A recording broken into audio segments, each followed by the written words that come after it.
Well, greetings and salutations, everybody. Welcome to the best damn movie-related show on the planet Earth, the John Campea Show, coming to you from right here in Hollywood, California. It is an honor and privilege, as it is every day, to have you, my virtual friends, as we stand around a virtual water cooler talking about our favorite things in the world, movies and movie news, a little bit of television, a few other things thrown in there as well. We got a whole hell of a lot to talk about here today. Common is confirmed to not be in John Wick 3. Venom passes Justice League at the box office, and a whole bunch of stuff more. But before we get into any of that, there's a few things here off the top we should talk about, and we're going to start with this. As we all know, there is a brand new Toy Story movie coming, Toy Story 4, and we've been talking about it for a while, and Tom Hanks recently made some comments about him recording on his final day of dialogue, and it being so emotional that he couldn't even look at his fellow castmates or the other producers in there. And he said that this movie was going to make cinematic history. What he means by that, we're not really sure. But today we got about one step closer to the realization of it as Toy Story 4 put out its first teaser trailer. And of course, what you can see right here is the first poster, just kind of announcing June 2019. It's a beautiful image of Woody with just a kind of a plain background, just standing there, tipping the hat, kind of giving us a little bit of a howdy part. Come on, tell me you're not getting a little bit of chills. Tell me you don't get a little bit of chills and a little bit of goosebumps looking at this image. I saw this poster and I just had to catch my breath for a second. I'm just like, this is beautiful. I mean, it's great and it's perfect for a first little announcement trailer. This movie is still forever away, but I think this poster looks fantastic. Now, it was more than just the poster. We actually got our first teaser trailer as well for Toy Story 4. And now, look, let's call it what it is. It's not really a teaser trailer, this new trailer that came out, and you can see the image of it here. What this really was, what I like to kind of qualify as an announcement trailer. This was really more of an announcement, just kind of telling everybody. I don't think anything we saw in this trailer was going to be in the movie. It's just showing us the characters again, showing us Woody and Buzz and Slink and Potato and all that kind of stuff, just showing us. And then they had the one little gag in there, clearly a child's arts and craft thing with a spork with like fuzzy wire attached to make it arms, and the spork is like, I'm not even a toy. I thought it was really cute, but let's be clear, it wasn't a trailer. It didn't show us any of the footage from the movie. It's not even a teaser. It really is what I would kind of define as an announcement trailer.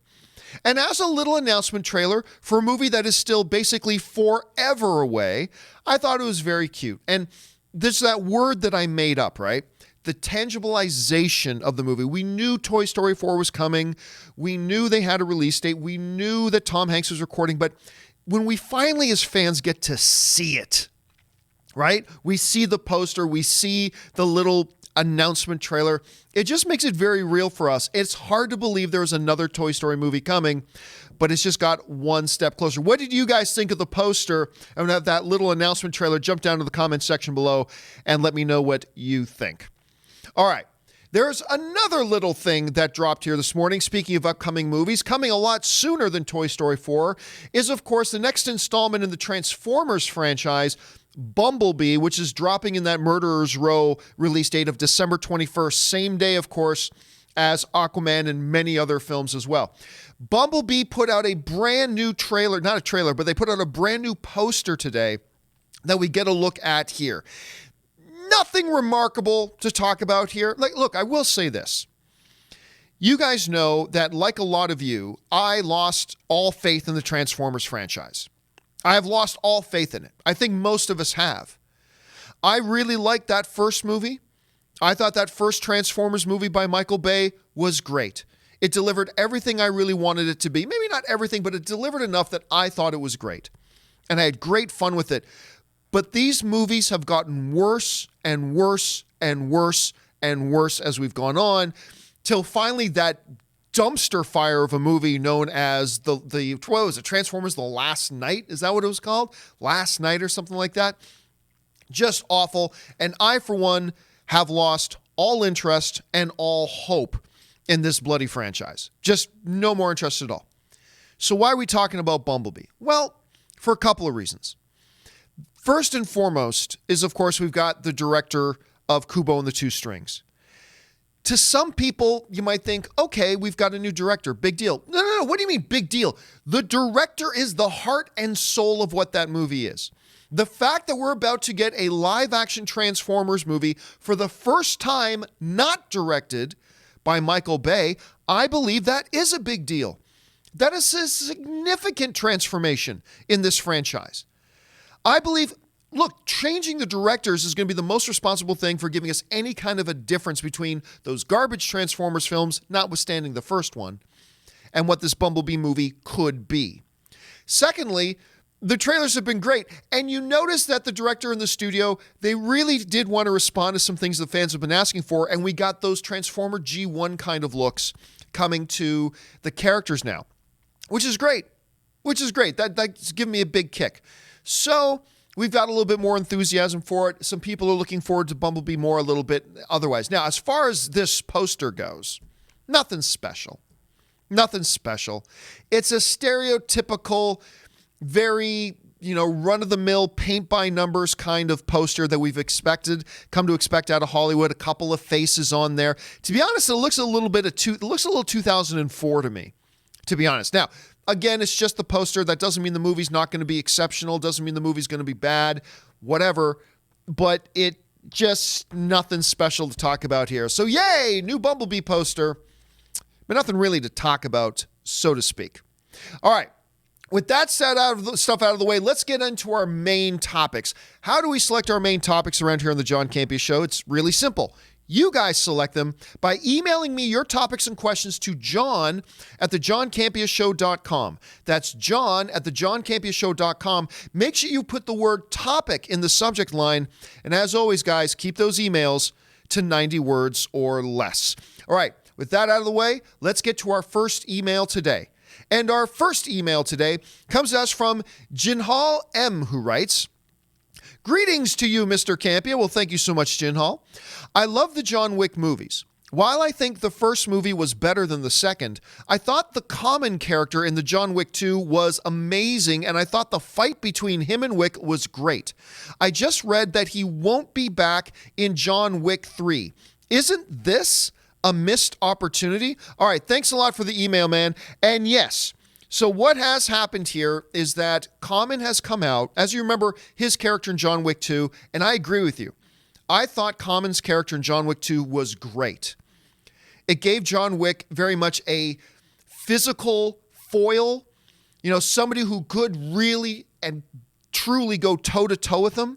I thought the fight was exciting and visceral, and you always you got something out of John Wick that we never got in the other movies, which is John Wick is legitimately a bit worried about this guy.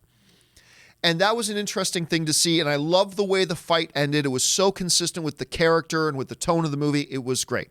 However, what Jinhal is talking about is that Common just recently did a new interview where he talked about the fact that actually it's true, he's not going to be in John Wick 3. Here's what Common had to say. He said, "I'm not in the third part, but I could say that I really loved being a part of John Wick 2. And it was an amazing experience. Working with Keanu and Chad, that's Chad Stahelski, the director of the film, they're just phenomenal. Challenged and really passionate about the stuff. And I can say that 3 is going to be incredible, though. I'll tell you that much." That's coming to us from Common. So what do I think about the fact that Common's not going to be in John Wick 3? Well, I'll be honest with you. I'm a little bummed out. I am. I would have liked to have seen Common in John Wick 3. Like you, Jinhal, I really like the character. I thought he did pose a great physical threat to John Wick, but he was just a really cool character just on his own. And I was fascinated by him, and I would have loved to see the two of them either team up or go head-to-head again in a John Wick 3. But the reality is this. There really was no necessity there. There was really nothing there that requires, narrative-wise, that Common's character be in John Wick 3. I mean, look, just look at the structure of John Wick 2, right?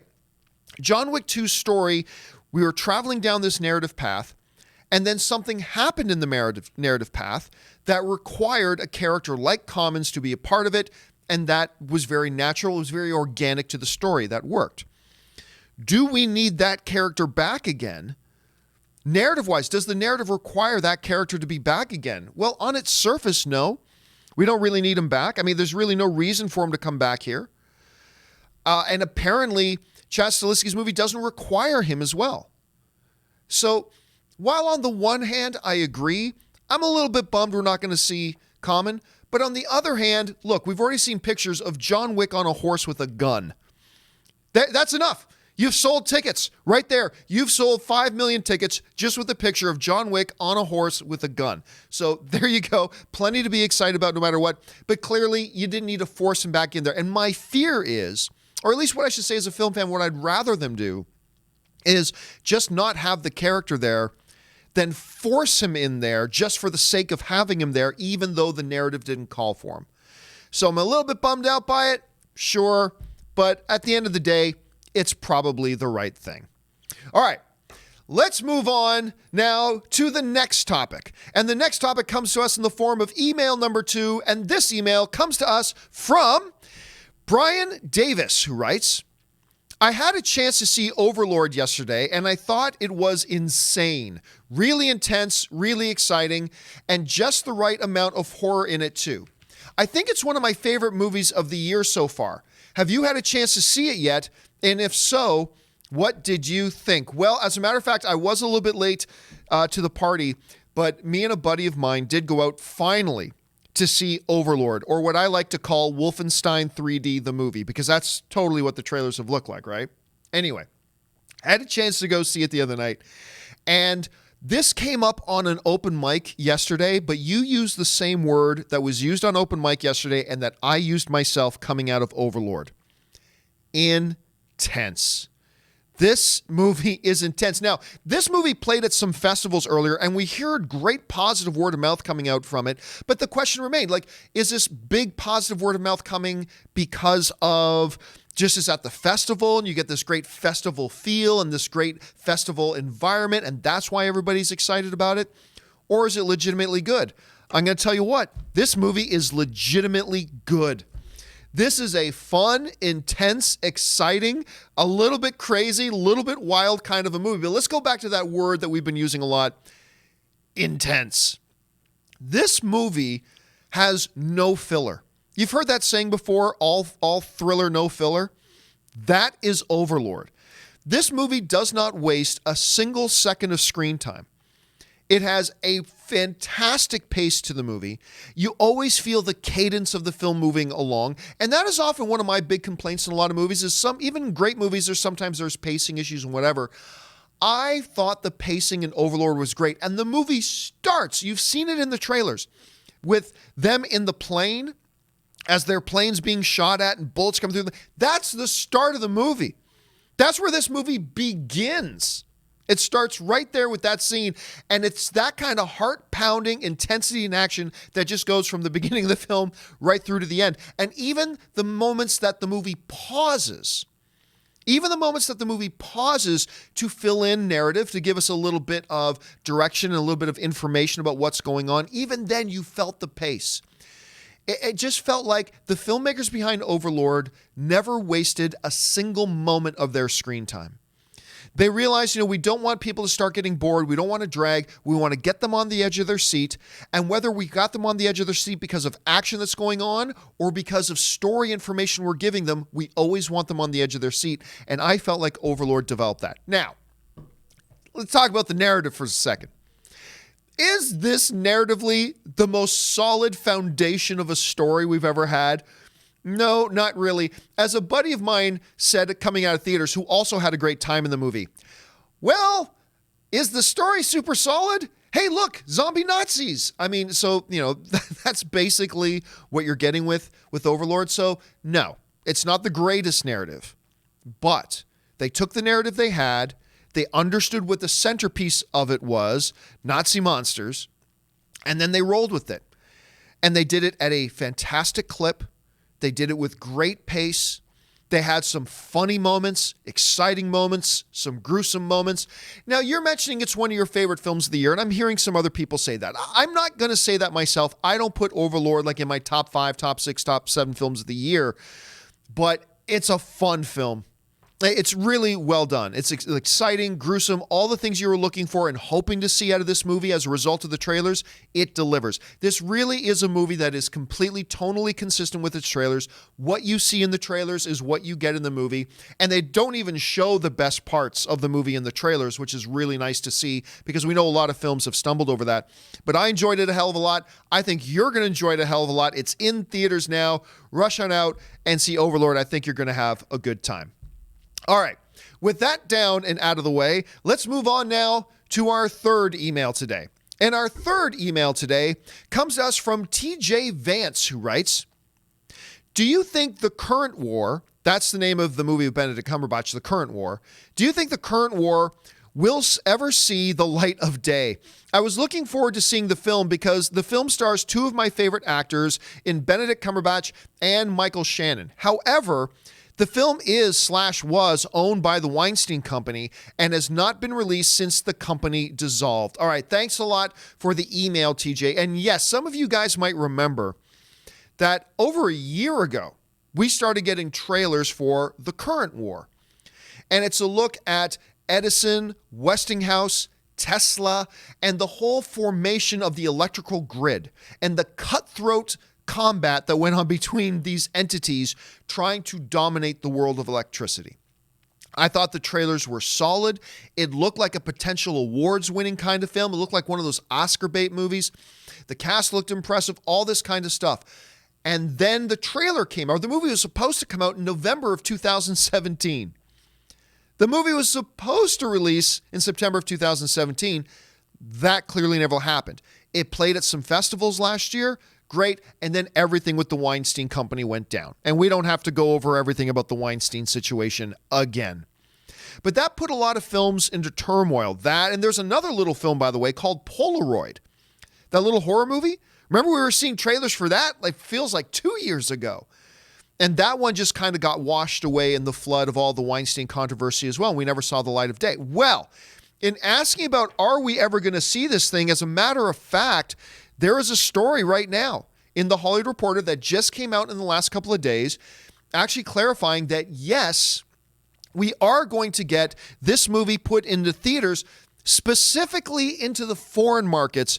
Right now, there is no domestic distribution. Now, as you can see in the headline here from the Hollywood Reporter, Benedict Cumberbatch's The Current War to get an international release. Now, remember, the Weinstein Company and their assets were bought out by a company called Lantern Entertainment.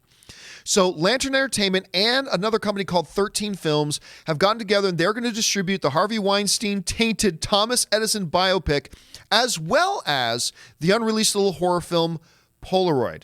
So there you have it. We are going to get this movie in theaters. It just doesn't look like it's going to hit theaters or wide release, at least not at this point in the North American box office. So it's coming in almost every international market, just probably not the U.S. But then again, that could change as well. But as of right now, there are no plans for domestic distribution. This is really an unfortunate casualty in the whole fallout of the Weinstein mess. This was a movie that a lot of people were looking forward to. This was a movie that a lot of people were excited about seeing. I thought the trailer was fantastic. I thought you got, based on true event kind of movies, those things I'm always a sucker for. It looked incredible.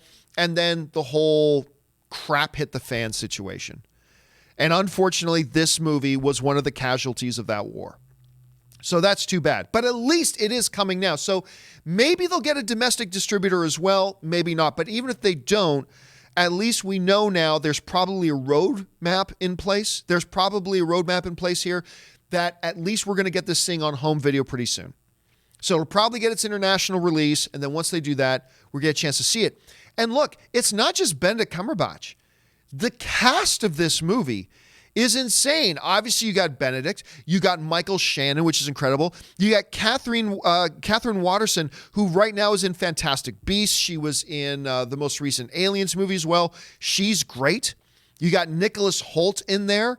And you got Tom Holland in there. This is a stacked cast based on a fascinating true story with a trailer that looked great. It just got watched out. What's really interesting here is so in this movie, you have Doctor Strange, you got General Zod, you've got Beast, and you've got Spider-Man, all in this movie. And then you got somebody from Fantastic Beasts thrown in there for good measure. So there's a lot of geek movie cred in this movie, in this very serious historical biopic. Look, I'm excited to see it. I've been excited to see it for a long time.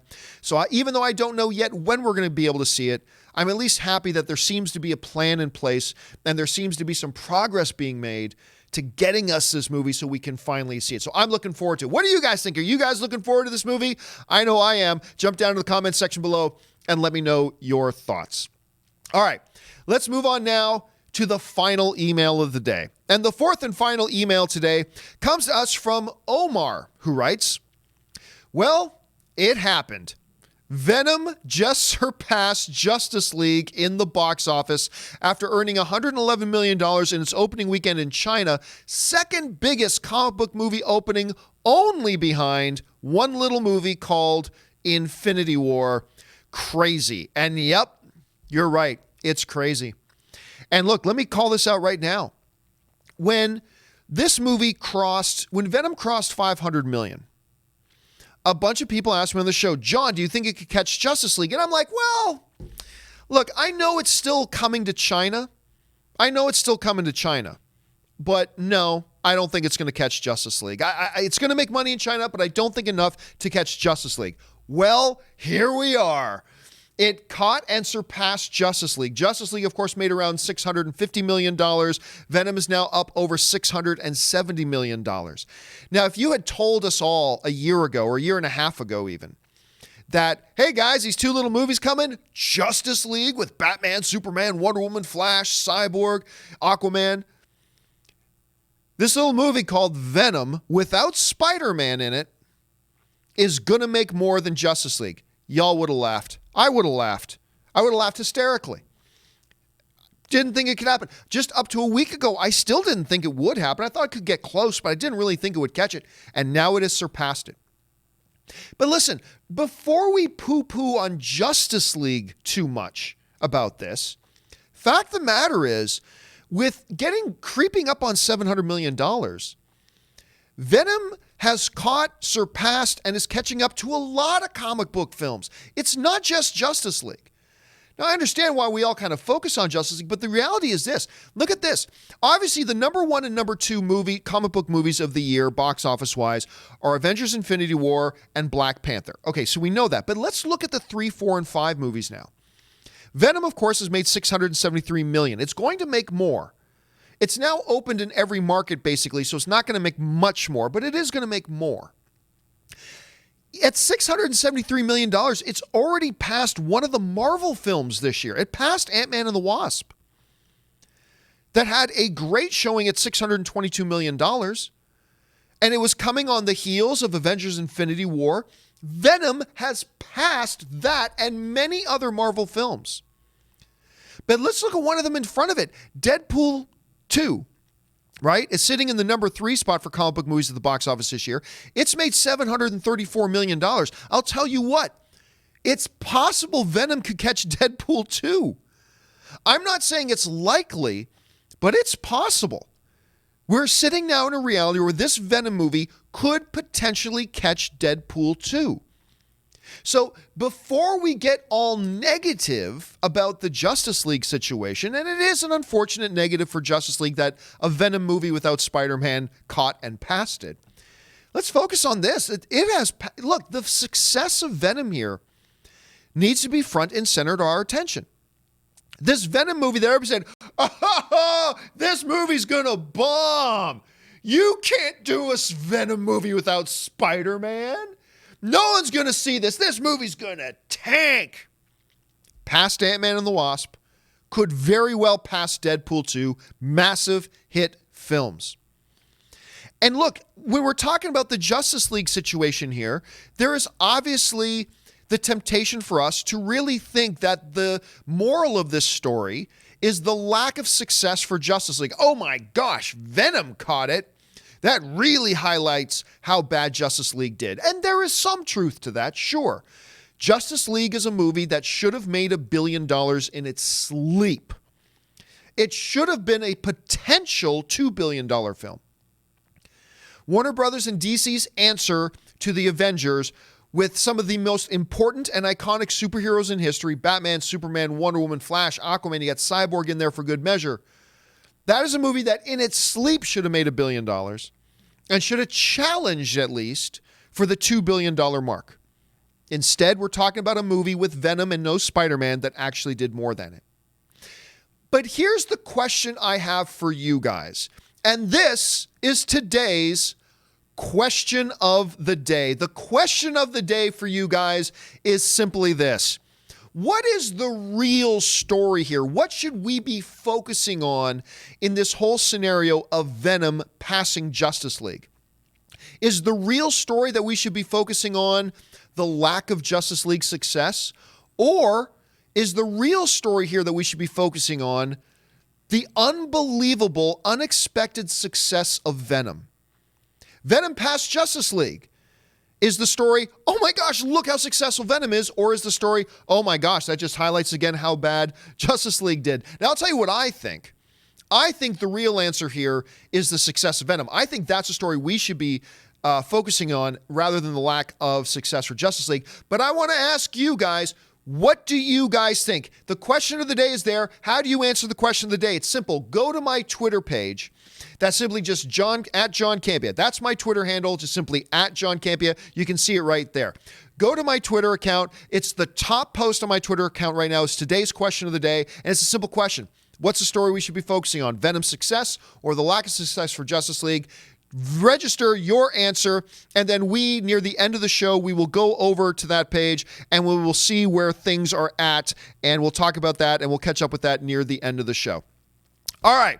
With all of those topics out of the way, though, now, guys, it's time for us to save a little bit of time and go over and take some live questions from you guys. You guys have been firing in a bunch of live questions, so let's go over and see what you guys are talking about. And we're starting today's live questions with Donaldo Martinez, who writes, I noticed some actors go from doing theatrical movies to Netflix movies. Is that considered a step down in their careers? I don't think, look, there used to be a time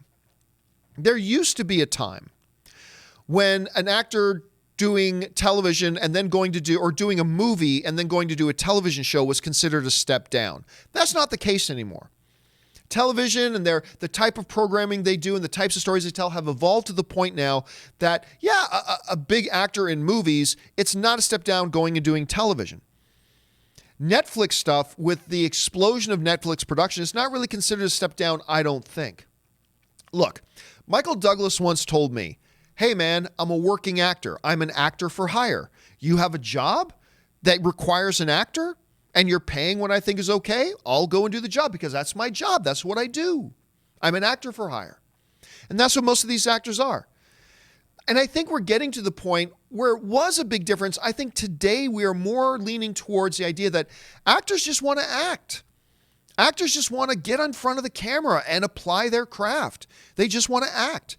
And whether that's a program that's destined for the big screen, whether it's a program that's destined for streaming, whether it's a program destined for traditional television, I don't think it matters as much to them anymore. So like right now, we've got Chris Pine, right? Captain Kirk. We've got him in a new movie on Netflix. What's that called again? It's the one about the Scottish king. I can't remember the name of it. But that's on Netflix right now. Not getting great word of mouth. But is that a step down? No. He's an actor just wanting to act. So I don't think that stigma is there as much anymore today. Ben Hayusa writes, I can already feel the tears coming just by that one poster alone of Toy Story 4, me too, man, showing just Woody. Teaser was cute, and I dig the Bumblebee poster. I'm not sure what I feel about the Bumblebee poster. Like, to me, it was nothing special. It looks like a very kind of stereotypical, atypical kind of poster, just 3 giant faces on the poster. I certainly don't think it was bad, though. Don't think it was bad, but yeah, to me, there was something very special about the Woody poster. It's very simplistic. It's Woody tipping his cap to us on just a very plain background. Something about it was just perfect, though. So I don't know, but I did think the teaser was cute. But let's acknowledge it's not really a teaser trailer. It was really just more of an announcement trailer, if anything else. All right, Richard Karate writes, do you think we will get a Doctor Strange 2 within the next 5 years? I hope so, as I love the first movie and loved him in Infinity War. Love to hear your thoughts. Yeah, I do. I do. But let's keep this in mind. Marvel right now has like 5,000 characters, and they're getting about 1,000 more with the X-Men stuff coming over pretty soon. So they're going to have a lot on their plate. And we're going to get into a situation where we all have about 50 movies we want to see, but only enough time in the next couple of years to really see maybe 10 of them, right? And that means there's going to be movies that really deserve to get made that don't get made, or at least not anytime soon. Unfortunately, with Fox selling their stuff over to Marvel, that means we're going to get even less comic book movies every year. Which is really a big shame. I made no secret about it. I did not want Disney to take over Fox. I think that's bad for the comic book movie genre. Even though I love Marvel and I think they're the best in the business, I think it's bad for the comic book movie genre that they've taken over the Fox stuff, or that they're going to be taking it over. That's how I feel about it. I've yet to hear a good, rational counter-argument to it, to be honest with you. But hey, it's all up to how you feel about it. But I still think we're going to get a Doctor Strange 2 in the next few years. I really do. They positioned him as a really great character in the universe. I think they have plans to go back. So, yeah, I think it's going to happen. Richard follows that up with, also, with the success of Bohemian Rhapsody, do you think we will get more musical biopics? I think we should get a Tina Turner biopic about her life with Ike and what she went through. Your thoughts? Well, actually, I answered this almost the exact same question on my open mic, either open mic or my companion video over the weekend, but I'll answer it again here. Number one, I don't think just because remember, Bohemian Rhapsody would be a completely different movie than a Tina Turner one. One has nothing to do with the other. They're both biopics about musicians, but they were completely different lives and completely different stories. And just because one works for one doesn't mean it'll work for another. But the other more important thing, though, here is there is already a biopic about Tina Turner. It's called What's Love Got to Do with It? So that's already out there. Go check that out, look it up. But yeah, I mean, look, with Bohemian Rhapsody's success, and it is really successful. I mean, it's making money hand over fist right now for that studio. So Bryan Singer's brought home the bacon for Fox. He has brought home the bacon for them. I don't really know that means anything. I mean, Straight Outta Compton was great, and it was very successful, but it didn't throw open the floodgates for 8 new musical biopics coming out this year, and I don't think Bohemian Rhapsody will either. I think studios will find really compelling, good stories based on people, and they'll go with those. But as far as the Tina Turner one, there already is one, so go check that out. D Super writes, but I never taught you to... Obviously, D Super, you're giving me a quote. I never taught you to... I don't know it. Ray, you know that one? Fact checker Jonathan, you know what he's talking about? No, Jonathan, so you stumped us all. James Welsh writes, R.I.P. Oh, yeah, that's right. Very sad. Douglas Rain, the iconic voice of HAL 9000. Yeah, I saw that across the newswire the other day. The guy who did the voice of HAL 9000, he did more than that in his career's way. Passed away. I believe they said he was 90. I think they said he was 90. I might be not remembering that correctly, but I believe they said he was 90 years old, and yet another loss in the entertainment community. Thanks for bringing that up, James. K.W. Garrett writes, my girlfriend prefers TV to film because she says TV has more time for character development and story arcs than 2-hour movies. Not sure I have a great counter-argument to that. Well, I mean, look, I've talked about this many times, KW Garrett. That in and of itself represents the big difference between television and movies. Is that with television, you can take 30 hours of time to tell your story if you want. With movies, you've got generally 2 hours, give or take, to introduce the characters, introduce the plot, develop the plot, and bring it all to conclusion. You got 2 hours to do it, right? However, there's a price that comes along with those for you as an audience member. If you want to see the story of The Gifted, you've got to commit 15, 16, 17 hours. You have to commit multiple of your evenings over multiple days to commit to sit down and watch that. In some cases, you got to commit 22, 24 hours just to get the story of that season. I just went and watched Daredevil season 3, and it was great. I loved it. But damn, man, I had to basically commit 2 complete days. Accomplishing nothing else, I basically had to commit two full days to just watching it. But guess what? I also just went and watched Overlord. I enjoyed Overlord pretty much as I enjoyed Daredevil Season 3. But guess what? Overlord only took me 90 minutes. It only took a 90-minute commitment for me to go and get my story of Overlord.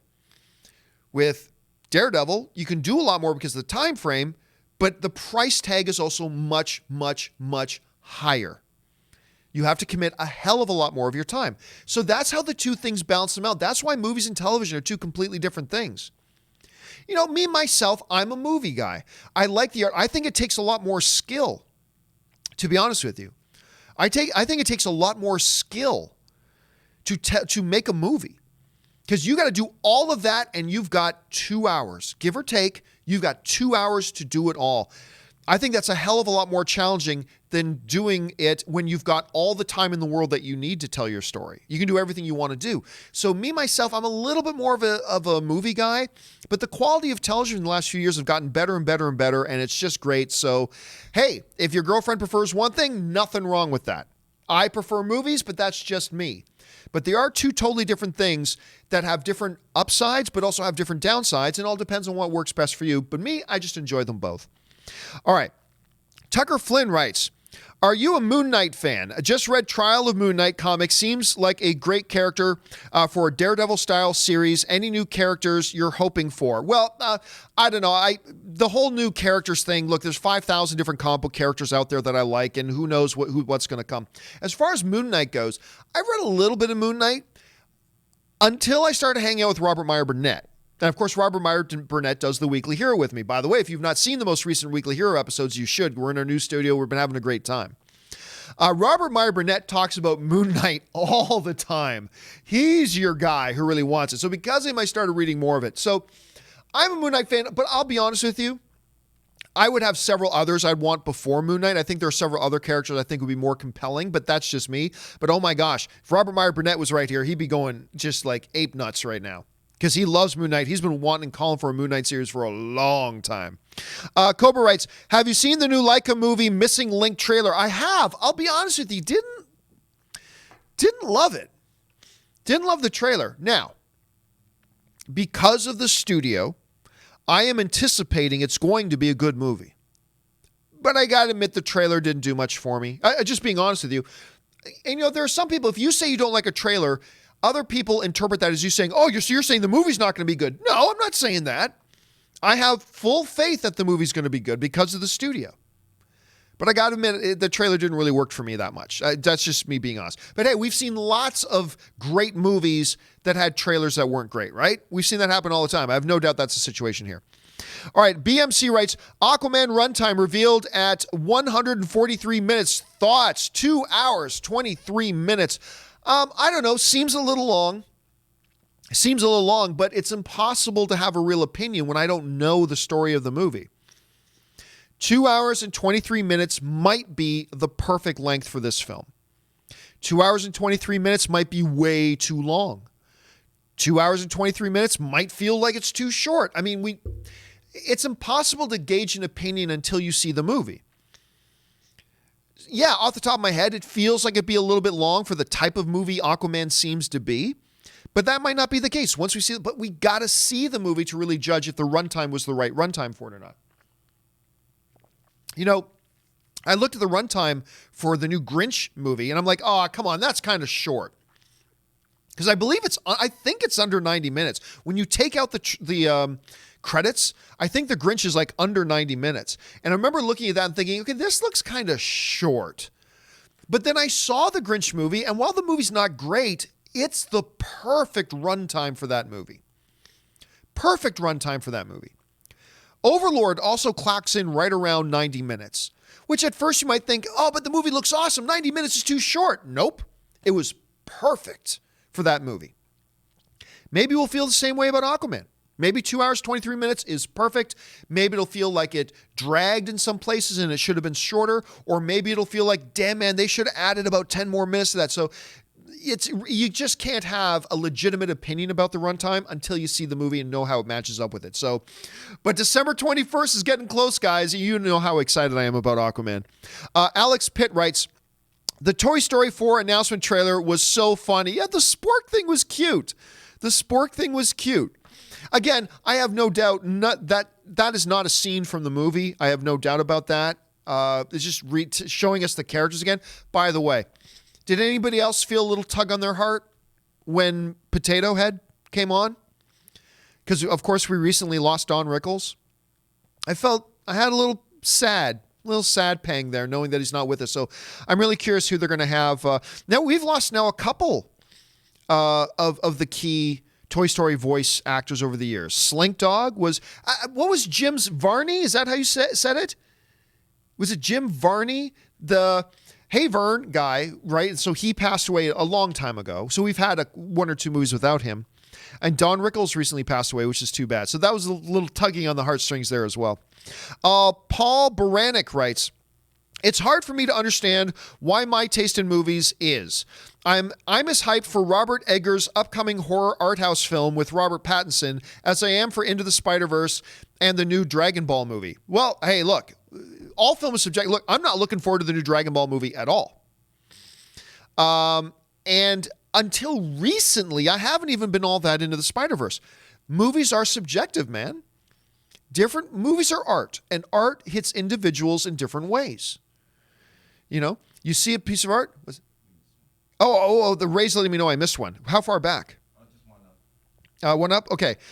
There we go. That's right, because it was very similar. I missed D Supers, but I'll get back to D's Supers in a second here. Thanks, Ray. That's why Ray's here. But yeah, man, never apologize or be confused by it. Art hits us all in a different way. And if a certain piece of art hits you one way more effectively than another, there's nothing wrong with that. And there's nothing to be figured out. It is not our job to conform our taste in art. It is our job to experience art and experience it in any way that it hits you. And if one piece seems to be appealing to you more than others, nothing wrong with that, man. Never apologize for that. The one I missed, D Super, because it looks so much like Alex Pitt's thing. That's why I missed it there. Toy Story 4 teaser reveals Avengers 4 title. It does? Did I miss something? Are you just like joking around? I don't know. We'll have to wait and see. Raymond Verada writes, how well do movie sing-alongs do? This week in the Philippines, Bohemian Rhapsody opens its sing-along version. Why don't we have one? I've gone to a couple of sing-along things at the Hollywood Bowl in Hollywood. Every once in a while, they'll have like Mary Poppins sing-along. They did a very famous, my friend Scott Mance talked about this a lot. At the Hollywood Bowl, they did a La La Land sing-along. They do pretty well, but I guess it depends on the town that you're in and the kind of hunger in your community for stuff like that. So I guess it really all depends, but yeah, I've been to a couple of them. They can be a lot of fun. Let's see. Tucker Flynn writes, Carmelo already out in Houston. Should he be done? Look, I'm going to tell you what, this is one of the sports questions that come in. I have not been a Carmelo fan ever. I remember back when he played on the Denver Nuggets and they traded him and everyone said, oh, Denver's dead. But you know what happened? Denver had some of their most successful years after they got rid of Carmelo Anthony. He is a unique talent, but he's also not great in a team environment. And I'll be honest with you, I was confounded why Houston picked him up in the first place. I am. I'm not saying I dislike Carmelo as a person, but honestly, as a sports fan, as a guy following the sport, I never understood why they picked him up in the first place. Really, to be honest with you. But the story right now is that he may be out in Houston. Should it be done? I think he should be done. I really don't see why any team would pick him up at this point. I really, really don't. Vlad Mormont writes, oops, I had a little bit of a jump there. Where'd Vlad go? Oh gosh, there's a lot of questions today. There we go.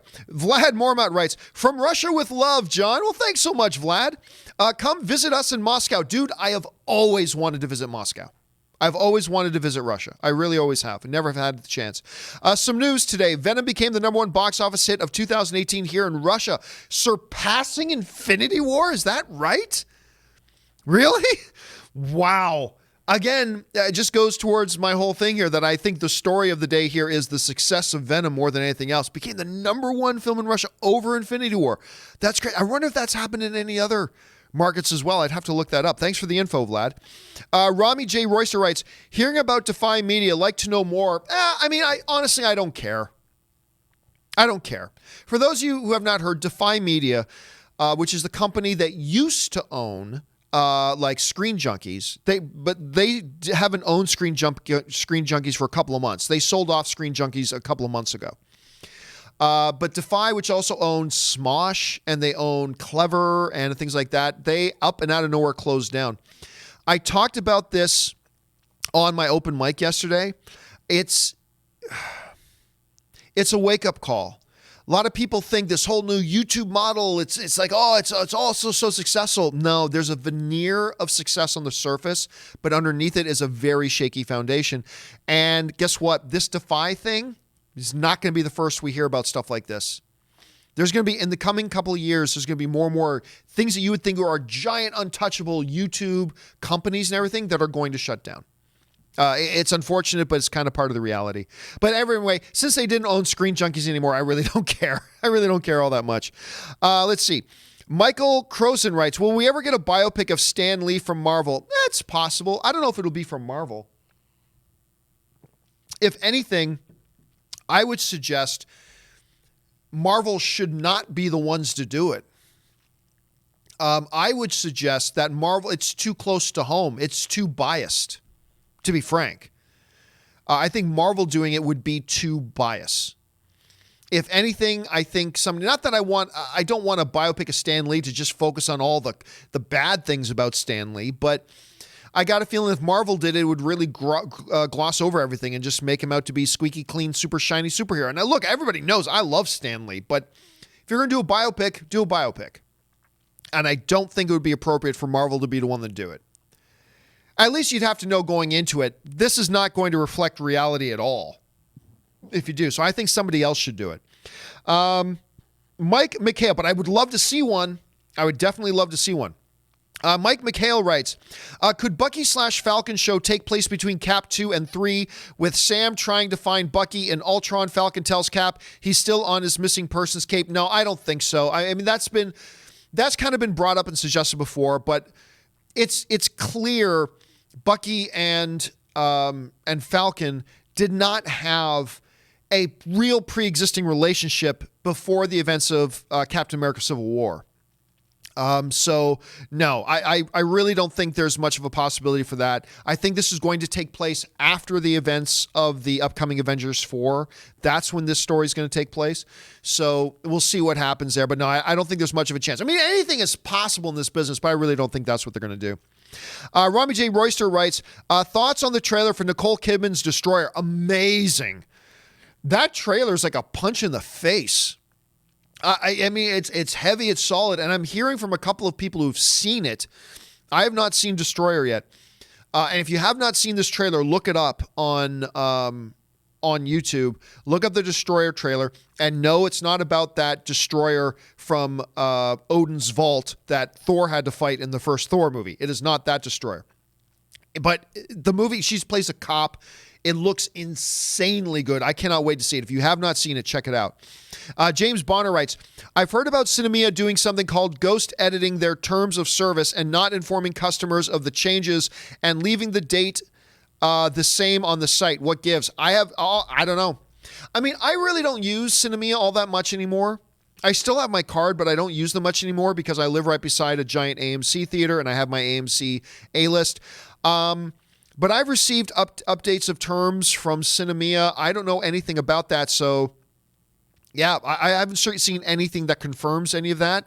So, yeah, really not much more I can comment on, unfortunately, James. I Don't Get Likes writes, I saw a comment on an MCU hate video saying Kevin Feige gets so much praise but does nothing. Smack my head, the disrespect. Hey, everybody's allowed to say whatever they want to say. That's fine. Somebody who says Kevin Feige gets so much praise but doesn't do anything, well, you don't have to worry about that because somebody just showed they don't actually know what they're talking about. I remember I was on the Disney lot one day, I'm actually going to be on the Warner Brothers lot a little bit later today. But I remember once I was on the Disney lot, and Kevin Feige was literally like he had one of those golf carts and a driver that was literally all day just taking him from building to building. It was nonstop. Doing production updates here, looking at the daily from footage from another movie he's shooting, doing this, blah, blah, blah. He oversees and sets the direction of the entire MCU.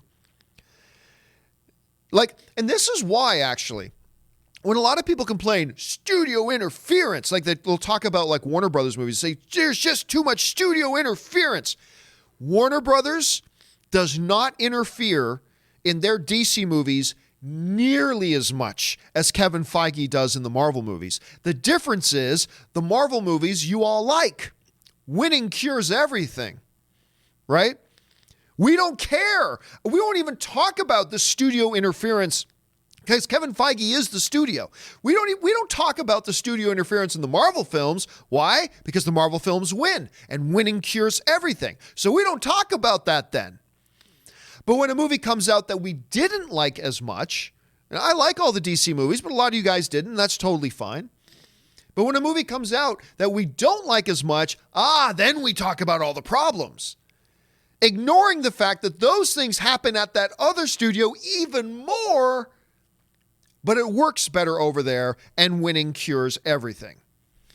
That's the thing, and that's the reality of it. I remember I said that once to a buddy of mine who's a big, big Marvel fan, and he was complaining about studio interference on a particular DC movie. And I said, well, Marvel has far more studio interference. And I thought he wanted to punch me when I said that. I thought he wanted to punch me when he said that. But it's like, no, man, listen, Kevin Feige lays out the parameters for every filmmaker that comes in. He says, you cannot do this. Just listen to Joss Whedon tell his story about working with Kevin Feige, like with the first Avengers movie. But Joss Whedon also says everything that Kevin told me to do, though, was great, and it all worked out. Because filmmaking is a collaborative effort between the filmmakers and the studios and all that kind of stuff. Anyway, I can get into that a lot more, but yeah, anybody who says Kevin Feige doesn't do anything, you can just tune them out because they clearly don't know what they're talking about. I'm Upset writes, thoughts on Die Hard 4 and 5? Any updates on the sixth one? I didn't think 4 was all that bad. 5 was pretty much all that bad.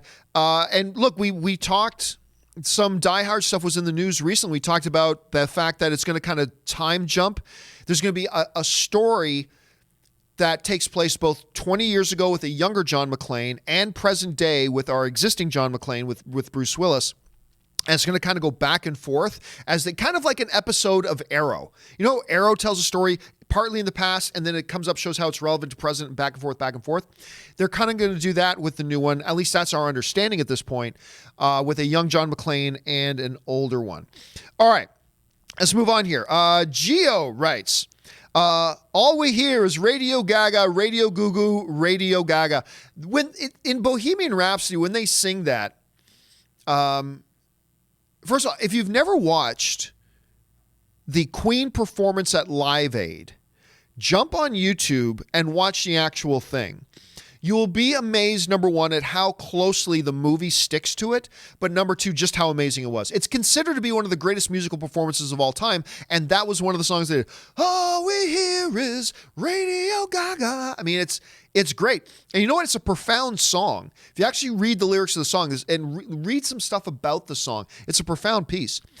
Jack Reacher writes, I'm sad, but right now I'm much more excited for Avengers than Star Wars in 2019. I liked Episode 8, but I expected more out of Star Wars.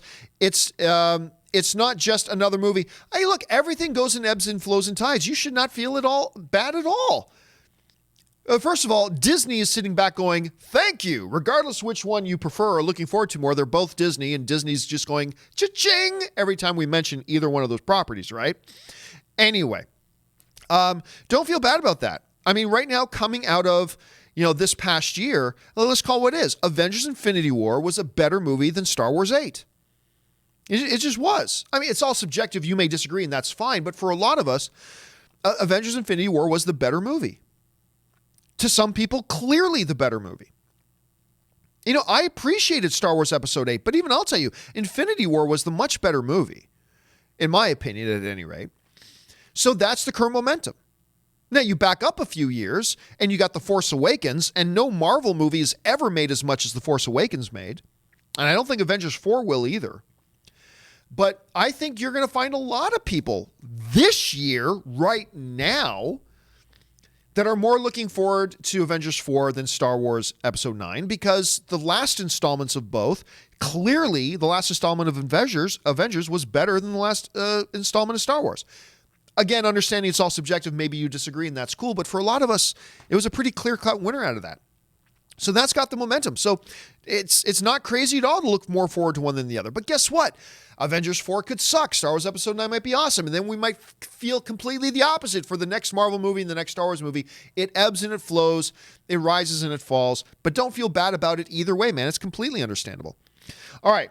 I got time for just like 2 more questions here. And for those of you who sent in questions I don't have time to get around to, don't you worry. I got a companion video going up either later tonight or early tomorrow morning. I will get all the questions you guys have sent in, and they will be answered in an upcoming companion video. Keep your eyes open for that. But I got time for just a couple more here. Sebastian writes, main show on 9/26/18. On Sony hiding Venom. I don't know what we're talking about, Sebastian. You have to give me a little bit of context on that. Sorry, dude. Jack Reacher writes, also, thanks to you, John, and thanks to the community. I watch and talk with you guys every chance I get, and it means the world to me. Isn't the movie community awesome?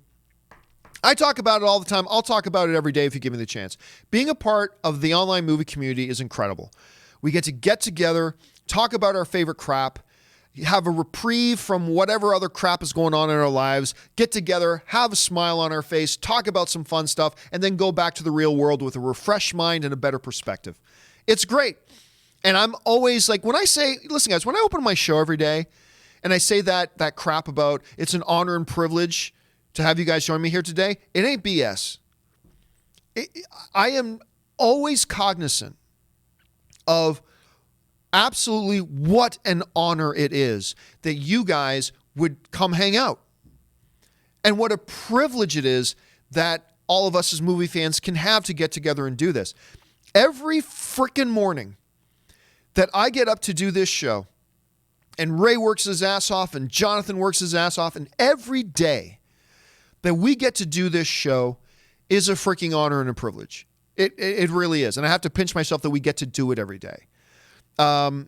So thank you, and I completely agree with you, Jack. It is awesome that we can all be a part of this community, and I'm glad you're part of it. Arun Baburjai writes, I just butchered your last name, man. Forgive me. Hey, John, big fan from India. Well, thank you so much, dude. Since Disney started its streaming service, well, it hasn't started its streaming service yet. Do you think Marvel one-shot All Hail the King can be developed into a series? All Hail... Now, is that the one with Mandarin? Is that the one shot they're talking about? Yeah, Ray is saying it is. I've always wanted... Look, if you haven't seen All Hail the King, it's great. It follows the Mandarin, played by Sir Ben Kingsley, after the events of Iron Man 3. Ben Kingsley is now in prison. Of course, he wasn't the real Mandarin. And the real Mandarin sends a messenger to him in prison. I've always wanted to see what comes after that, man. I've always wanted to see it. I'm dying to see it. Maybe that's something they could explore. Would they make a series out of it, out of one little gag? I don't know that they'd make a series out of it. But I would love to see a few more short film one-shots telling us the next chapter of that. An actual series? Probably not. But I'd love to see the next chapter of that for sure. All right, final question of the day comes to us from Alex Von Gollum, who writes, hey, John, to this day, I still can't believe Alan Rickman never got an Oscar, not even a nomination. Ooh, I don't know that that's true. What's your favorite performance for him? My favorite performance of Alan Rickman, and I'm going to look it up here, was this romantic drama he was in, I think it's called Truly, Madly, Deeply. I just want to look it up just to double check and make sure. I clicked on the wrong link. But it was this one, and I know Truly, Madly, Deeply did get at least a couple of Oscar nominations. So let me just go to, and I thought Alan Rickman, he got an Academy Award nomination for that movie. And no, he didn't. He didn't get an Oscar nomination for that. I'm a little bit surprised at that. But again, it just goes to the point that it is incredibly difficult.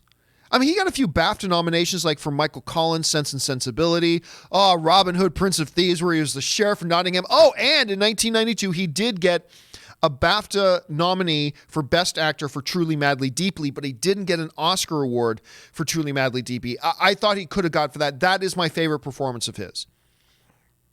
It's not my favorite movie that he's in. It's not my most memorable character that he plays. Obviously, you're going to talk about Gruber. You're going to talk about the sheriff. Or you're going to talk about many of the others.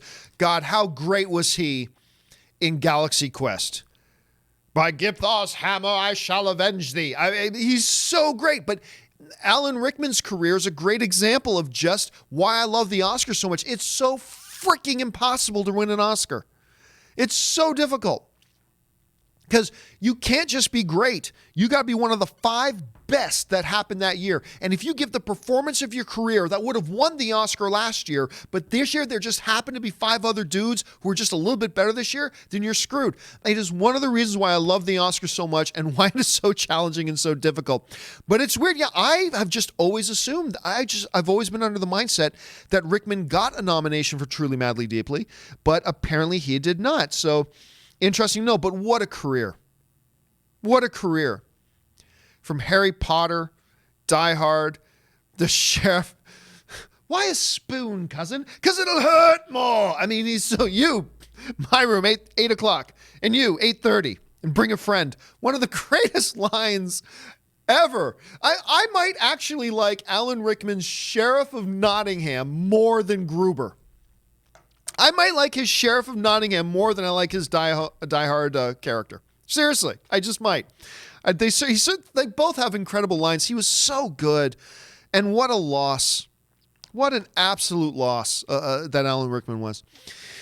All right, guys, that will do it for today's installment of the John Campea Show. Thank you for being here. And hey, look, we're back in our studio again. Hopefully our audio was a little bit improved. Hopefully this worked a little bit better, and we'll only get better as we continue to do more shows here. Thank you guys, of course, for being here. But before we take off, let's run over to Twitter and see what the results on today's question of the day is so far. Of course, the question of the day was, with Venom passing Justice League at the box office take, what is the real story here that we should be focusing on? 42% of you are saying the real story that we should be focusing on is the success of Venom. 58% of you are saying the real story that we should be focusing on is the lack of success for Justice League. So, you guys, the majority of you disagree with me. I think the real story is the success of Venom, particularly because it passed Ant-Man and the Wasp. It may just pass Deadpool 2. To me, that's the story, but more of you guys feel the real story is the lack of success of Justice League, which is interesting. Thank you for participating in the question of the day today. All right, guys, that will do it for me. Thanks a lot for being here. My name's John Campea, and until our next video, bye-bye.